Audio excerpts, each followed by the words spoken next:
Sparklings. So today I wanted to talk about concert going experience. So I've been asked a few times what it's like to go to a show with a group of people or with one person or by yourself on multiple occasions. And because I haven't really addressed what shows I have gone to, I opted to make a more comprehensive list. The type of music I listened to in high school I don't really want to include on this list because I don't like it anymore, but it did really include a lot of like screamo pop crap that I just don't like anymore, such as 303 and Bring Me the Horizon and Suicide Science. I just don't really listen to them anymore, and so I don't want to include them on this list, but those are bands I saw when I was about 17. My first show was when I was 17, so I'm still catching up. Most of these I've seen since starting college. A couple of them are from high school, but most have been since college. So based off of this long-running list that may exclude a few people, I have seen The Birthday Massacre twice. I've seen Black Veil Brides when their first album came out, and they look really different. I've seen Emily Autumn 3 times, Voltaire twice. I've seen Angel Spit 3 times and performed with them twice. I've seen William Control, Skinny Puppy, Grundle, AFI, The Ludovico Technique, Peter Murphy, The Independents, Wednesday 13, Marilyn Manson, Korn, Rob Zombie, Black Audio, Christian Death, Leather Strip, Calabrese, The Cure, Florence and the Machine, Grimes, The Psychedelic Furs, The Church, Sato Windhawk and the Morticians, Tragic Black, Stoneburner, Ego Likeness, Heart, Joan Jett, Cheap Trick, Panic at the Disco, Echo and the Bunnymen, The Cult, Ghost, Black Sabbath, Aria, Inertia, David J, Dissector, Michael Graves, Stellar Corpses, Argyle Goolsby, Zombie Cock, Gothicals, New Year's Day, The Red Paintings, and I'm sure that there are some others that have just sort of been like feathered out of here because they were opening bands or they just skipped the list. I don't know. So most of these you can kind of tell are my type of music based off of what I've said in the past, based off of the way that I look. You'd assume, oh, of course I listen to that. It's really not that surprising. But there are several different types of concerts in here. There's the outdoor arena, which there's a local one referred to as USANA, where I've seen Panic at the Disco and Black Sabbath and Korn, Rob Zombie, and Heart, Joan Jett, and Cheap Trick. And it's just a really big outdoor venue. Most of it is lawn seating, so they can fit thousands of people, and they only do summer shows there because it gets really fucking cold in northern Utah, and so they don't really have it open in the winter. So that's a different type of concert going experience. That's something that I find is best with a group of people. That's not something that's really enjoyed by yourself. Maybe at least one other person benefits from being with you. Otherwise, you just feel kind of lost in a sea of people. It's a different experience because on the one hand, you get to say that you've seen a band. On the other hand, it's kind of hard to get that like really close interaction because it's so impersonal, because it's a little tiny figure with lots of lights way far away from you if you're on the lawn, which is more or less the only way I can afford to go to those shows.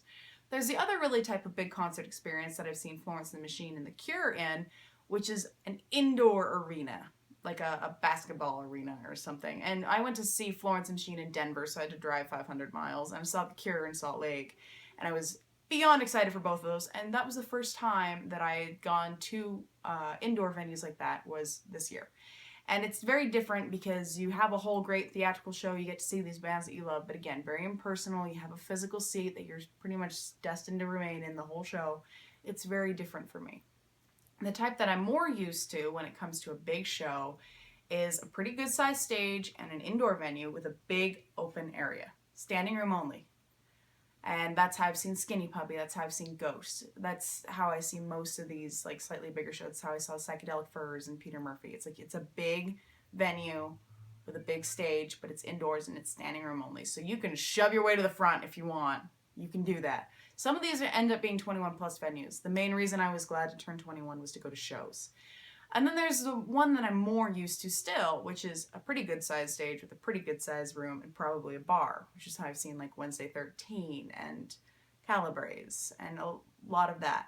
You have a little bit more of a chance of hanging out with the band or seeing them because they might hang out at the merch booth before or after, and it's a little bit more personal. It's a little bit more closer knit group of people. That's what I'm a little bit more used to, going with maybe one person, but usually by myself. Pretty much as soon as you get a standing only indoor venue, I'm probably going to a show by myself. I'm just very accustomed to that. Then smaller still, you get it's in a club, there's a very tiny crowd. You might as well just be on the stage with them because no one knows who they are, but you still care about them, so you're happy to be there. It's apparently how I felt about seeing the Ludovico technique and the Independents. And some of these shows also have different types of feelings to them. Some of them are a little bit more industrial, a little bit more hard rock, a little bit more like standard rock, a little bit closer to pop, and a little bit closer to punk. The punk is a little bit different. That's AFI ended up being a punk show in like a barn type of bar in South Carolina, and that wasn't fun because it's like the audience forgot that AFI hasn't really been punk in 20 years.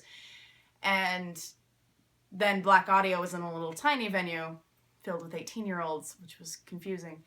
But it's just a different type of experience. I'm more used to going by myself to these small shows. And the main reason that I'm used to the small shows like that and going by myself is I end up running into a lot of the same people, and so I can catch up with the same people. I end up knowing people there, and it's a pretty easy thing to kind of hang out and be okay with going there by yourself because you'll usually run into someone you know. And it's really weird that I even have that kind of repartee as a really severe introvert, but part of that is knowing somebody who is able to introduce me to other people. That always helps. And that always kind of gets your foot in the door.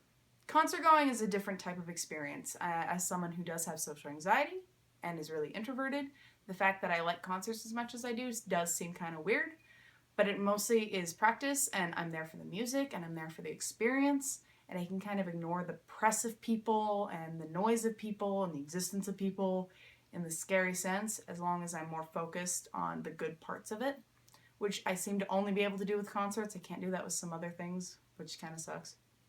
But so that's pretty much the easiest way to go about going to a concert by yourself, is just to kind of engage yourself in the moment and what's going on. If you're ever nervous about concerts, do take a friend with you so you can kind of have a lifeline. Sometimes some of these places are bars that I would go to. Like there's local places like Metro Bar and Area 51 where I could go and I'd hang out there on non-concert nights. So I'd know the people that work there, and kind of when I have an outlandish looking appearance, people are more inclined to talk to me and remember me. Weirdly enough, confuses me all the time. But that kind of thing can kind of help you be more comfortable with the space. If you are at home in what you wear and you are friendly with everybody there and you go there multiple times, the staff will probably remember you, and that can make it a little easier to attend places. I don't really know how good of advice that is, but it's still something. Anyway, because I babble, this is just sort of an idea. I've been to lots of shows. I hope to go to many shows in the future. I know that there are 3 I'm planning for next year. Beyond that, I don't really know. Anyway, till next time, Darklings.